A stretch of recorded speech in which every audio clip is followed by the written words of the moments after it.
Hello, ladies and gentlemen, and welcome to episode 12 of the PB&J Wrestling Podcast. A lot of things have happened in the wacky world of professional wrestling in the last month since we have last recorded. Most notably, the location of WrestleMania 42 has changed. Now, if you recall, a few months ago back in February when The Rock returned to SmackDown, before he transformed into P. Diddy and asked for Cody Rhodes' soul, he announced that WrestleMania 42 would take place at the Superdome in New Orleans. WrestleMania 42 2026. We have learned in the past week that that is no longer the case. We do not know what the replacement location will be. However, we do know August 29th, 2026, Money in the Bank will be taking place in New Orleans. That's a different discussion of why it is taking place in August. It's been in June, it's been in July, I believe, but never August. So that's a huge change, which we will get to.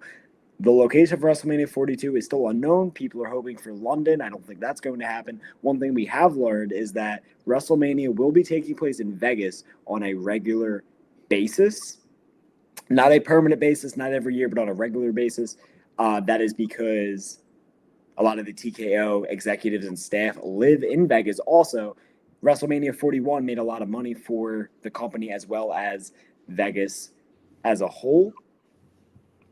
So that's why they are going that route. I don't think that's a great decision. I'll ask you guys. I don't think it's worked so well for AEW having Double or Nothing in Vegas every goddamn year. But gentlemen, what do we think about the whole situation with TKO and the WrestleMania location debacle?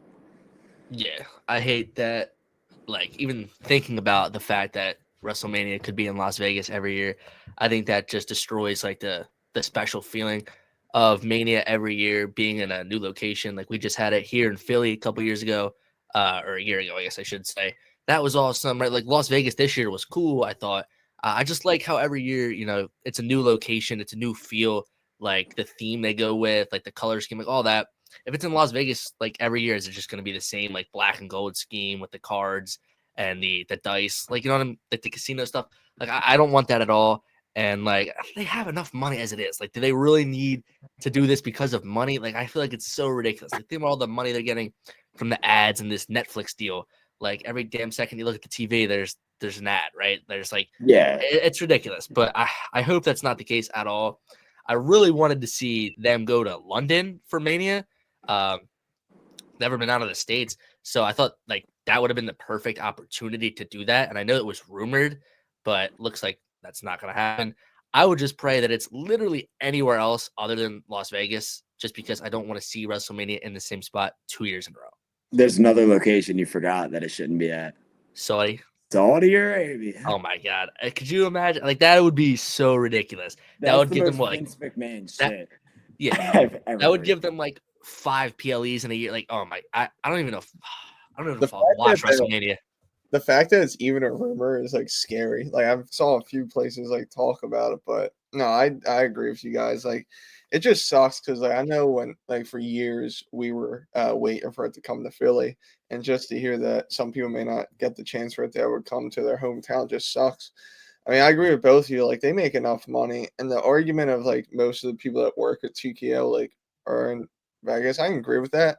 They're not the ones like putting on the show. Like these wrestlers travel all year round. Like they should. I'm not saying like they can't satisfy every wrestler because obviously everyone lives in different places. But like the whole fun of it is just seeing where it's going to be, like how the stage is going to be. I mean, we were trying to figure out like what they would do for the Philadelphia stage. I Yeah. like spit like following what you said, Pete, about Money in the Bank. Like just like in the video what Triple H talked about, he just looks like he like doesn't have a say, or like he looks so pissed off that he even has to be making this video. It's scary how like corporate is getting, because like the first like year or two of Triple H running it was so fun, so loose. Like you could see the like it was changing. It's still like positive, way more positive, but like you can see the corporate side or the money side's coming back into it. And what they said about making so much money, it probably did. Don't get me wrong, but I swear every year at the Mania, wherever it is, they always come out and say this is a new record or one of the top records. So you can't tell me that you're not making decent money. And I'm not saying Vegas won't, but even like New Orleans, like I know they've done it recently, but like you still feel bad 'cause people probably started planning it already. I don't think tickets went on sale yet, but it still sucks to see, and I don't think it's ever changed like this. Like, I know the only time they did it back-to-back times in the same place early in WrestleMania, but they haven't done it in, like, 30 plus years, so I don't know. It just sucks that, like, it's tradition at this point, like, you switch it up, Yeah. and, I would love to see it in international too, because those crowds, I hate to say it, but always make it so much better than the American crowds, so it is I am pretty bummed out to see it. I feel bad for people who were already planning it. I mean, it would be cool for Vegas, but I feel like it's gonna lose its like aura very quickly about like Mania in Vegas. Like, I feel like it's gonna lose its like coolness of it if they don't keep switching it up. Yeah, Yeah. I saw real quick. Yeah, I saw someone say that they actually booked their hotel for New Orleans apparently, and it's non-refundable. So that's really funny. Also, has this been 100% confirmed that it's back in Vegas, or is it like just like It has not been confirmed that it is back in Vegas. It has been confirmed that it is not going to be in New Orleans. It has been confirmed that WrestleMania will be back in Vegas on a regular basis, but it has not been confirmed that WrestleMania 42 will be back in Vegas. There's a few things I want to touch on. Number one, this has been a WWE thing, but now it's a TKO thing, and it is prioritizing the people that are in suits over the people that are in the ring. It is really weird to me that the guys behind desks in Connecticut, this is before TKO, this is Vince era. The people that worked at WWE headquarters, they have health insurance, but the guys in the ring don't. People behind desks, that never made any sense to me. How like the people behind the scenes are treated way better than the wrestlers who have that they don't have health insurance or anything like that. They'll take care of injuries once they happen, but they don't have actual insurance. That's insane to me. And the fact that they are thinking about the TKO executives that live in Vegas, that's influencing their decision. That's troubling. And I believe that. And the other issue I was going to talk about was people think of Triple H in the same way they think of Vince, not in the same way of the way they book or their ideas, but the amount of power that they have. People need to understand they're not comparable. People like to compare the Vince era to the Triple H era. You cannot do that because Vince had all the power. Triple H has very little power. And maybe we didn't realize at the time, but The Rock coming in and doing Rock versus Roman. The Rock, I know it's a meme, but The Rock chose not to do that because of the backlash.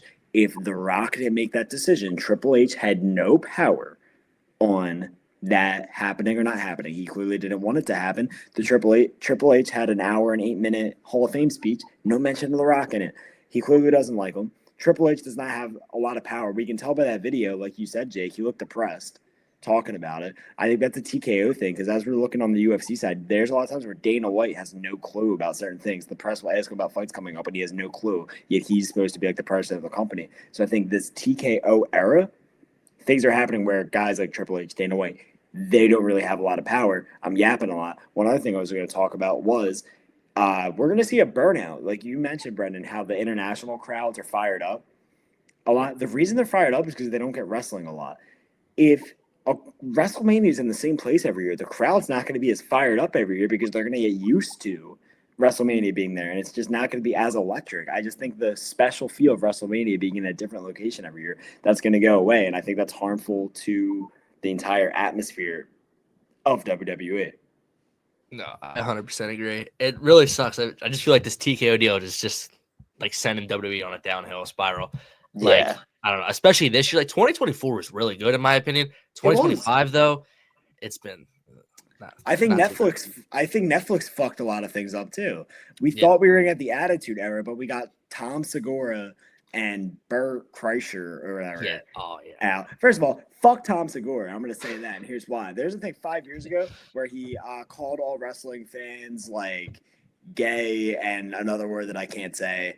Like he was saying all this shit about how dumb wrestling fans are. Yeah, this motherfucker's in the front row of Raw. Fuck that guy. I absolutely I hate like how they always show like the comedy dudes. Like nobody cares. I didn't even like know like who half of them are. Like why do we need Not to see even like that. let's actually see wrestlers. Let's see like Karrion Cross like actually get on TV for more than 30 Yeah. seconds. But like no, we give these two clowns like 3 minutes of like screen time. I hate Yeah. that so much. Nobody cares about them, and they don't care about anybody. They don't care about wrestling. You think Tom Segura and Burt Kreischer are sitting at home going, "Oh, I really hope Karrion Kross comes back and wins Money in the Bank." They don't give a fuck. It's just you can tell. It's like at least like in 2024 they were trying to hide like all they care about now is just endorsements. Like I know they've always cared about it, but like at least like there was time periods where they would not make it so obvious that that's all they cared about. And then also like I forget what the show's called. I'm not even gonna watch it, but that show that everyone hates that like it just exposes everything. Like I forget what it's called. The show that behind the scenes, like no, like yeah, it's interesting, but like it just ruins everything.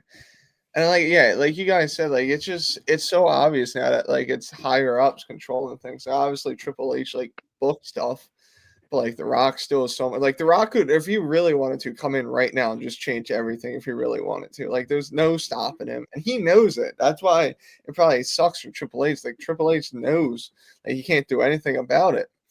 And like you said with Dana White, the higher ups, it's just like it's so crazy. Like 'cause I miss that time period. Like Dana White, he still controls hopefully a decent amount. Like you could just tell he has so much more stress with pleasing the higher ups and everything that's going on. And also, what's not helping is like people that we do want to see, like you guys said, like no offense to like every celebrity there, but like no one's there tuning in to be like, oh, what celebrity's in the front row when Karrion Kross, like you said, barely gets time. You know, he's selling out his merch when he's not even on the screen. Like it just reminds me of like that 2014 era with Daniel Bryan, and then like 2012 with Zack Ryder. It's just crazy to me, like how like political. I'm scared to see where it's gonna go. Even like the Cena thing, like how they ruined that. They're just ruining everything almost, pretty much. Yeah, no. People also have to realize, like Triple H, all he really is controlling is creative. Like what he's like booking. Like if you want to critique that, like okay, like that's what he's doing. But like all this other bullshit that we're talking, like he has no power, like we were talking about. So, but what were we saying about Money in the Bank? Yeah, Money in the Bank is now in was it August 29th in 2026? August 29th. Yeah.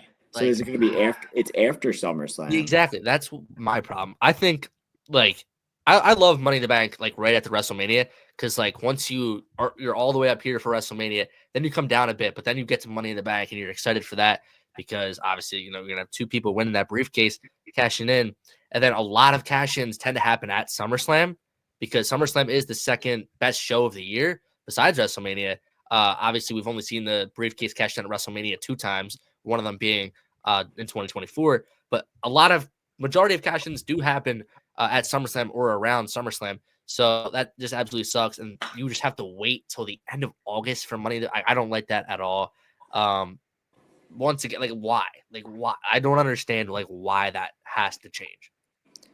I agree, but I just thought of something. So we'll talk about this more, but let's say a heel wins Money in the Bank this year. The only positive that could come out is if they wait all the way until August of next year to cash in, like right before the next Money in the Bank pay-per-view. Like imagine. Think about that. Jesus. Like imagine because Money in the Bank's in June this year. Yeah. Then the next one won't be until August of the next year. They could hold it for 14 months and then just cash in. And lose. Can you imagine if they lost it? No. Imagine Karrion Kross gets in the match, wins, disappears, returns 14 months later, cashes in. But yeah, no, I agree. Like the flow, I think that throws off the whole flow. Like I like Money in the Bank being a little after WrestleMania, about 2 months after. I think it sets everything up perfectly. I think they're messing with shit too much, to be honest. Like, I don't think that needed to be changed. I don't think SummerSlam being 2 nights. I don't think that needed to change. I don't think they better not fuck with the Royal Rumble. If they make the Royal Rumble 2 nights, Oh my God. like that's no, stop it. No, that's a terrible idea. I mean, one thing that like we experienced kind of was when WrestleMania came to Philly, like, oh, what night to go to? Because they don't do a great job of announcing what matches are going to be on each night. Oh yeah, they wait. Yeah. Yeah. So like, granted, we kind of knew that Cody versus Roman, like that was fine, but like that would really suck. Imagine it's like, shit. Wait, what night is the men's Rumble going to be? And then you go, and it's like, shit. Yeah. Yeah, no, I'm kind of going all over the place here, but you get the point. I'm not a huge fan of it being after SummerSlam. They're just kind of fucking up the whole schedule. It's like TKO is like that one asshole kid that's playing universe mode in the WWE games. It's like, no, let's do 3 pay-per-views a month here. Like, just like the dumbest shit. I don't know, it's pissing me the fuck Yeah, off. But. let's talk about how crammed like these PLEs are right now. Like Backlash was 3 weeks after Mania. Then you have Saturday night's main event, which was 2 weeks after Backlash. Money in the Bank's 2 weeks after Saturday night's main event. Like it's and then Night of Champions is coming up before SummerSlam. Like there's just so much, and like they don't have enough time to like build these storylines. So that's another thing that's really pissing me off. How much like they're cramming these PLEs into each other. Yeah. The thing that really pisses me off about the Money in the Bank is like you guys said the flow of it, but also like the thing I like about Money in the Bank besides like the match is always entertaining is you can it's like a new like season, like you could see who they're gonna push or like try to push. Like I always enjoy that. Like mind you, there's some years where like it's like a main event star already. Like I just really enjoy it when it's like up and coming. Like I when Tiffy won, that was nice to see. Now you can finally like see that they're going to build up behind it. And August, like it's a few months later, it's not that big of a deal, but like it's just it gives them more time to try and get over and come up with storylines. The other thing I don't like is like, are they going to push up SummerSlam now, or like they're going to keep around the same things? Like what Brendan said, like they're cramming everything. Like I don't know, it's just very annoying. Like I just hate. I like tradition, so I hate when things already changed to begin with. So this is already going to annoy me. But like if it was for like a good reason like then I would understand, but there's not really a reason besides like, hey, we just screwed Las Vegas out of a mania. Let's give them another random important pay per view. So like, it's just very annoying to me. And the thing that's scaring me is I don't want them to like keep changing like this stuff around because like there's so much important stuff. Like Cena's on his last run, and it seems like they don't even care as much anymore. They're just trying to get it over with. They're like if you told me like Cena's final run, and we'll talk about it when we talk about what just happened recently, but if you told me that one of his final matches is gonna be a tag team match, and he's tagging with Logan Paul, I would be so pissed off if you told me this a year ago. Now it's just like I don't even care at this point. Like it's just like I don't know. It's just so annoying how they've been booking and stuff. No, it's a lazy excuse to not have both of your world titles defended at Money in the Bank because there's only a couple week build. Like it's just so stupid. Like nobody wants to see John Cena and Logan Paul on the same team. Like that is ridiculous. I don't know. Yeah, no. One thing I was going to say was when I was a kid, and I don't know how y'all feel, but when I was a kid, I felt like rivalries would happen. It would be like this build, and then the match would get announced. I'd be like, oh, yeah, of course the match needs to happen. Now it feels, and this started in the Saudi Arabia era, like the early days, like 2018, and it's happening now where I feel like the match is getting announced, and then the match being announced is the build. And That we're was not really seeing a build. like John Cena, R-Truth. They didn't have one The segment together. John Cena, R-Truth, even John Cena, Randy Orton. There's a little bit, so to a lesser extent, but it felt like the match being announced is the build. Cena Cody, I felt like I was worried it was heading down that route, but then they'd had a few promo segments back and forth. But yeah, it's just been this thing of like the match itself being the hype of the match, and then the story, and then in the Saudi era, and it's kind of carried through till now, where the match will get announced and then the story comes afterwards. I think it's just reverse. I don't like it. That's more. It's weird. Like that works in the UFC because it's real, where they'll announce a fight of two guys. They're both respectful, but then in the press conferences leading up, then like shit goes down. Like I remember Conor McGregor versus Dustin Poirier. I'm just using that as an example because most people probably know about that. Where the third fight got announced, they're very respectful to each other, but then as the press conferences went, shit got real. That works in the UFC. It doesn't really work in WWE. I like it more traditional, where the story comes first. I mean, John Cena, R-Truth. That honestly, to be honest, I don't think that was a WWE call. I think NBC wanted that. So then they just catered to them because that was so quick, and we're never going to hear about that again. We are not going to have John Cena come out talking about how he beat the shit out of R-Truth. R-Truth isn't going to want revenge. We are never hearing about this again. But yeah, I don't know. I don't know what y'all think about that. I just feel like the way they're telling stories now isn't amazing. Oh yeah, and when they do like finally try to build it, it's always the same stuff. Like it's like Cena tries to attack Cody, Cody hits him. Like that's one segment. Next segment is like it didn't happen with this, but I'm just using these two names. Cena Cody tries to attack Cena, Cena gets his revenge. Oh, who's gonna get like the final like I guess like win on the pro? Like it's just so stupid. And like I know some of them you don't really have to build up because it builds themselves, but like I don't know. Like you said, with the R-Truth Cena thing, it's gonna be like 10 years from now. It's gonna be like, hey, do you remember that one match that randomly happened?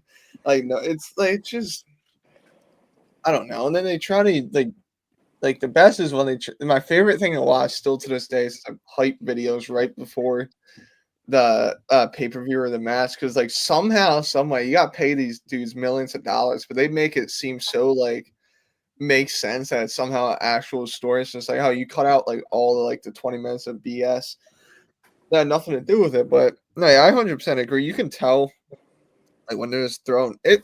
Like, I kind of agree with the UFC thing where like not like it gets real, but like it's just hey, let's throw these two big names together that like people want to see fight and let's just get money out of it because like you don't have to do much. And like it sucks because I used to be like reasons or like the best one was like Cody building up against it, like his story. Like at least that one made sense. Like he's came back, he's trying to take what his dad ever had. Like now it's just like throw these two names together. So you want to see Randy Orton, John Cena? Hey, there you go. You know, you want to see Punk Cena? That's gonna happen. Here you go.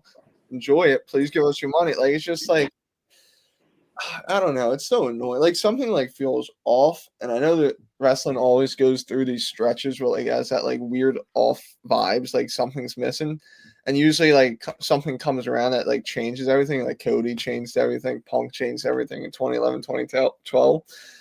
It's getting stale like how they're doing stuff, and it's just I don't know. It's really annoying. Like there's still obviously positives in the shows and what's going on. Like I'm still interested, but I don't know. Maybe you guys can like have your Yeah.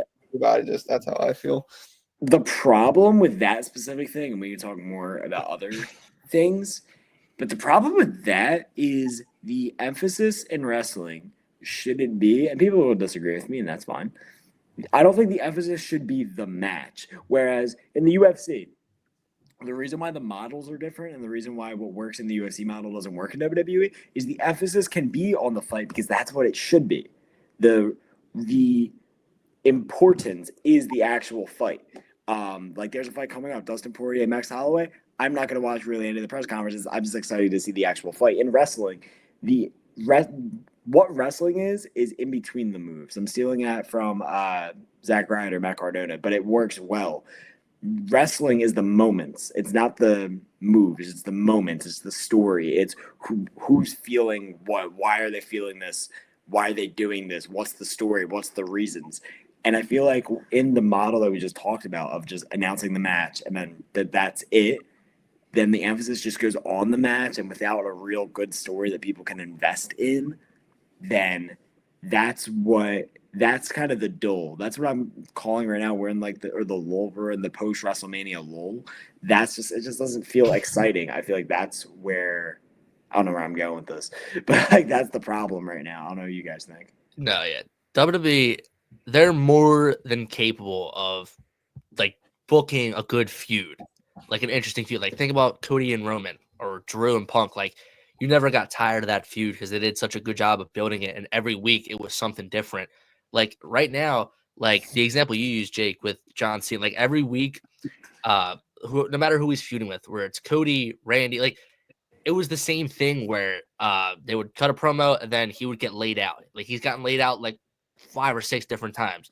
Like, and it sucks because this is his retirement tour, and they're not doing anything to make these feuds like feel different or like interesting. Like they could do a ton of different stuff. Like maybe like he attacks him backstage, or like I don't know, like just stuff like that. Like make it feel different. Like not just Cena cuts a whiny promo because, like, let's be honest, his heel character has not been great. And then he just gets laid out, and then, he wins the match by smacking him with the title. Like, it's like the same repetitive bullshit every time. I don't know. I really wish the feuds were better. And this also, like I was saying, like, the PLEs being so crammed together, so they're just not really attempting to make good storylines. It just sucks. No, I agree on that. It's just like it sucks because it's also so predictable. Like if you just watch wrestling for a little bit, you can sit there and be like, "Oh, this is when someone comes out," or "Oh, this is when blah blah blah happens." Like I know they're trying to already turn Cena back, but like you said, it's just like you just know like you can't like once Cena gets laid out for the third time in the same segment like 3 weeks in a row, you know, like there's no way it's just gonna bury him. It's just so like it just to sum it up, it's just the word is just predictable. Like it's so damn predictable. Yeah. No. Let's talk about John Cena while we're at it. Um, like I've not been a fan of what's been going on recently, how they've booked him. Like we were talking about him and Logan Paul. Like I don't understand what they're really trying to accomplish now. Like with the whole, like I thought they were gonna go in the direction of like after every feud, John Cena was gonna come to his senses a little more, come back to being a babyface. And I thought that was gonna happen when he didn't hit R-Truth with the title at Saturday Night's Main Event, but then he just low blowed him anyway, and then he hit him with the title. So I just don't get where we're going with it. And the promos, they're just getting so lazy, repetitive. Is just not really showing up that much. Like it's getting so hard to like invest in his character. Like honestly, like I would have been more on board with just the plain old babyface John Cena retirement tour. Like maybe he won the world title from Gunther at WrestleMania. Maybe he was in Jey Uso's shoes. He won the Rumble and he was the underdog because he's been struggling all these years. And then he beat Gunther at WrestleMania. He got the awesome moment. He won 17 and then just had an awesome like babyface title run. I would have preferred that if I'm being honest, because the stuff he's doing as a heel, like it just doesn't have me interested. And like this whole like, oh, you get nothing, right? Like the plain like John Cena thing on the Tron or whatever. But he's still like showing up with these colorful shirts because they need to sell the merch, right? Like they can't go full in to having Cena maybe just have like the black shirt that says John Cena or something like that, because then how are they going to make money? It goes back to what we were saying about how all they care about is the money that they're pulling in. And they know that every shirt that they put out for every city that he's in is going to bring them a ton of cash. So like, they're not like, I just don't understand that. I hate that so much. Yeah, no, the John Cena heel turn, the John Cena retirement tour just has not been panning out at all. A lot of things have not been making sense with it. Um, yeah, no. To be honest, like you said, I would have just preferred a normal John Cena like babyface retirement tour. Here's one thing: a lot of people are saying, "Oh, he said he was going to ruin wrestling, so what did you expect?" Oh, of course the WrestleMania main event was bad. Of course the matches have been bad. He said he's going to ruin wrestling. If I tell you I'm going to shit on your pillow, it doesn't make that good. It doesn't make the just because I tell you that something bad is going to happen and then it happens, that doesn't mean you should be happy. In fact, I'd be disturbed if you were happy. So when John Cena says, I'm going to ruin wrestling, don't expect us to be happy when it happens just because he warned us. Fuck you. That's a terrible excuse and a terrible reason. Like, no. Here's what I think. You know what? We've been yapping this whole podcast. I've been yapping this whole podcast. So I'm going to give us a little bit of a deep dive, if that's okay. And I know I've said this before. I think John Cena should have one elimination chamber and just stayed babyface throughout the build, but slowly become more heel. And as they're I would just have Cena and Cody every single week after elimination chamber going into Mania, just go at it on the mic, just promo battles, and have Cena lose the promo battles. Have Cody be like, "Yeah, dude, you fucking suck. Like you've lost every single match in the last 7 years," and have that get to Cena, and then the eventual heel turn of him cheating to win. I feel like that would have been a better story.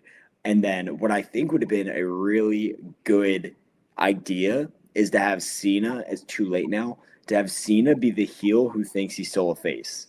Have him still have all the colorful Titan draws, have him still talk to the audience in the same way, have him call the audience his family like he was doing. Keep everything the same, just have him be a heel. I feel like that would have been awesome to have him be kind of like insane Cena, like think that he's a face, but he's really a heel. I also think there's a missed opportunity. Not saying she should actually get physical, but like just like pretend like if they showed like Brandy like laid out on the ground like backstage to get like someone heel heat, not even John Cena. There's a point last year where I thought they were gonna do Drew Cody at Mania. I thought that would have been like like just a way for a heel to get like some serious heat. But it's too late now. But I think Cena should have turned heel at Mania, and then kind of have, here I'll call it schizophrenic Cena, where he thinks he's a face, but he's really a heel, and just have these feuds where he's shocked that the fans are booing him. I feel like that would have been more interesting. But no, the promos that we're getting and the whole "you get nothing," it's just, I don't know. Watching the WrestleMania main event, I was bored. It was just like, It didn't feel like Mania. They want, sorry. Like they want him to get booed, but nobody's booing him, so it's not working.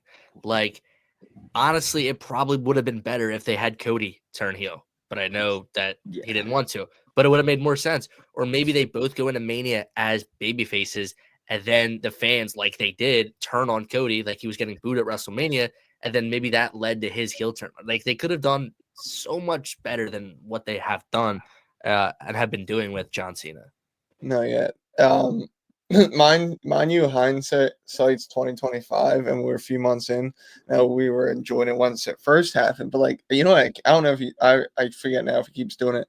But what was pissing me off was when he'd be standing in the ring and he goes, "You guys make this so easy for me." Like no one was like, not that many people were even booing in the first place. I'm just like. And like Brendan said, like you can't tell me you don't get anything. So we're getting you popping up. We're getting you with the t-shirts. We're getting you with the limited hats. We're getting you with these matches. We're getting you on the cups, the promos, like everything. We're still technically getting you. Like who cares if the one thing you change is you just don't have anything on your Titantron and just says John Cena? Who really cares?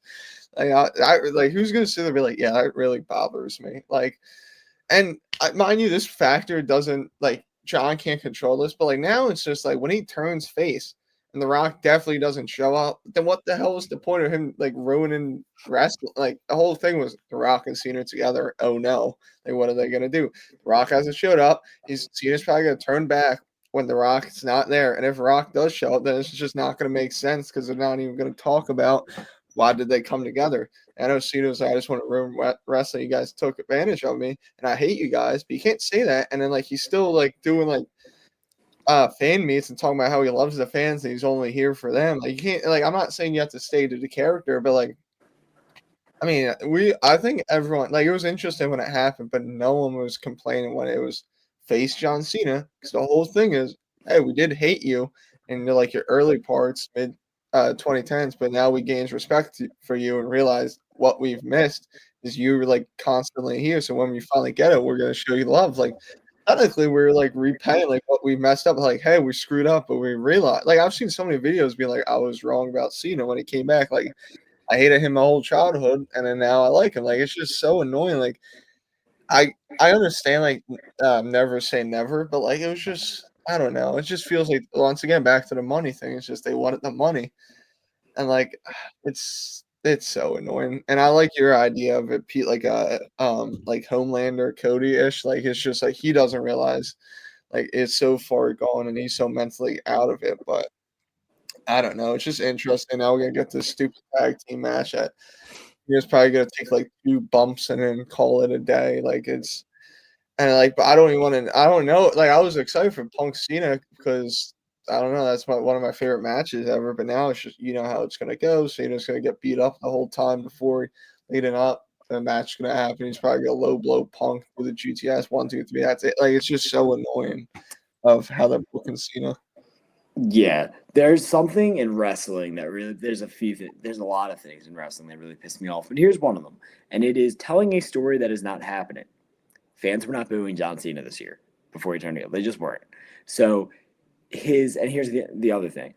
A thing happening that doesn't have a real reason, like John Cena turning heel because he needed to. Let's say if they went with my scenario, him cheating to win at WrestleMania, that's the heel turn because he needed to be 17-time world champion. That's a reason. And when there's a coherent reason for a heel turn, it will be a better heel turn. It will be a better story. But when the reason doesn't make sense, like him turning heel because he needed to show the fans or punish the fans or whatever, that makes no sense. Like that really makes no sense. Why would you do that? That is nonsensical. In the same way, this is a bit of a deep dive. But do y'all remember 2012? I think 2011 or 12 when Mark Henry did like the Hall of Pain thing. That was cool. The reason why I don't think it went anywhere is because there never was a reason. He literally just woke up one day and said, "You know what? I'm going to start killing people today." They didn't have an actual reason, and that's what I'm feeling here. There's not a good reason for what's happening. Things are just happening. There wasn't a reason for him going with The Rock, and then The Rock never being mentioned. If there's not a reason, then there's no story. If there's no story, there's no entertainment. It's just matches, it's just people moving. There's no feelings involved. There's no coherence. The reason why Cody finishing the story was so awesome is because there was a story that we could all get behind and follow. There's no story to really follow right now. We don't know what's happening. Fuck Travis Scott. And yeah, I don't know. They just really have been botching this whole retirement thing. Cena just wanted the shoes. Yeah. That's why he did it. Cena just wanted He wanted to make sure he didn't get killed at a Travis Scott concert. That's why he did it. he wanted a feature. He just wanted a feature on the new album. No. You guys saw the rumors like Travis Scott might be in a match tagging with Cena. People were saying that was going to happen at Money in the Bank. I saw Travis Scott, John Cena versus Bad Bunny, and somebody And fuck Cody, that. right? Bad Bunny Yeah. and Cody. Oh yeah. Like, it's ridiculous. But like, I'm not scared. Like, if they actually do, think about it. United is in Saudi. Like, would want Travis Scott there. So I hope not. Like, I hope it's just a proper Cena title defense against somebody, because that would be really tragic if they actually did do something like that. Travis Scott would hurt somebody. Do not put that dude in the ring. But yeah, I feel like we've done a lot of time talking bad about what's been going on, and for a good reason. You guys want to talk about Money in the Bank? Nope. No, we can. All right, that's the end. Hope you guys enjoyed the PB&J podcast. No. Yeah, Money in the Bank. Who off the top of our heads, fine if we don't. Who's in the men's match right now? It's Penta. So it's Penta, Seth Rollins, Solo, and who else is in the match? There's a qualifier between Jacob Fatu, Carmelo. I know there's else that's permanent. That's just LA Knight. LA Knight. Is Karrion Kross going to be in a qualifying match? Do we know? That's what. So there's 4 confirmed that we have, and then there's the qualifier that I just said with Jacob Fatu and Carmelo Hayes. So there's one more qualifying match on Raw. They haven't announced who's in that match. I'm hoping he's that late. I'm having a feeling it's gonna be Punk though, which I'm not gonna be mad at. But like he's not. But I feel like he would be the last guy. But I do hope it is Cross. Yeah, no. I think it should be Cross, but at the same time, I don't know what they're doing with Punk right now. I think they're gonna do Punk Rollins 3. Yeah, Punk Rollins 3 at SummerSlam. Which originally I thought it was gonna be Punk Roman. I still think we're gonna get Punk Roman at some point this year, just maybe not at SummerSlam. Yeah, no. I personally, I don't think I have like a huge. I put it this way: before the Rollins heel turn, I didn't have a huge interest in seeing Punk versus Rollins again. Now, with Heyman being with Rollins, that makes it more interesting. I am interested in it. But yeah, as far as who's going to win Money in the Bank, I don't think it should be Rollins. No. I don't think it should be Rollins. If Karrion Kross is in it, I think that would be cool. If Punk won, I just don't think it matches the story they're telling right now. Yeah. And Sami Zayn lost the qualifier. So he's not going to be in it. Finn Balor lost the qualifier. So, yeah, I mean, Sami Zayn I thought would have been a good choice to turn heel, cashing on Jey Uso. Punk, it wouldn't really make sense. So, yeah, I don't know who's going to win it. Yeah. So my prediction, and I'm not saying I want this to happen by any means, but this is what I think is going to happen. We know that Roman Reigns is returning soon around Money in the Bank. I think it's going to happen at Money in the Bank to get that loud reaction. And I think he's going to return during the men's ladder match. I think he's going to take out Seth Rollins and, do the same thing when he returned a couple months ago when he took out Seth, right? He's going to do that same thing. But then I think the way they're going to do this is you're going to have like Seth and Solo on the top of the ladder, and then Roman's music's going to hit. And Roman's not even going to be thinking about Solo at all. He's just going to go right after Seth because that's who he's after. That's who he needs to get revenge on. He's going to pull Seth off the ladder. He's going to take out Seth. And then he's accidentally going to allow Solo to win the briefcase, not like on purpose, but he's going to allow Solo to win. And then you're going to get that shot of Roman kind of looking back with like a conflicting look on his face as Solo is holding that briefcase. I hope that's not the case because I don't really want Solo. I don't hate Solo, but I don't really want him to win the briefcase. But I do think that's what they're going to do because I think a heel has to win Money in the Bank because I don't think John Cena is getting cashed in on. So it's going to be Jey Uso is probably the most the best person to get cashed in on, if you guys know what I'm saying, because there's a lot of people that don't even think he should be world champion. They don't think he's world champion material. So like him getting cashed in on would make perfect sense. And I think Solo, being his younger brother, cashing in on Jey, I think that would be something they would do. My preferred choice would be Carmelo Hayes. He's in a qualifier. I don't know if he's going to win it. It's going to be him or Jacob Fatu because they still have to do this Jacob Fatu and Solo storyline. I don't know if they're going to do that at SummerSlam. That would probably be where they would do it, I would assume, but who knows? So yeah, I think it's Carmelo Hayes or Solo because like I said, I don't see a babyface winning. If a babyface were to win, I think LA Knight, could do that, but I don't think he would. And then, like you were saying, Seth Rollins shouldn't win because it should go to a younger superstar. Seth Rollins doesn't need the briefcase, especially if it was like a same day cash in because they're having that tag match, or if he cashed in the next night when Jay's fighting Gunther. Like I don't think Seth does not need that briefcase. It should go to a Karrion Kross, a Carmelo Hayes, a Solo Sikoa.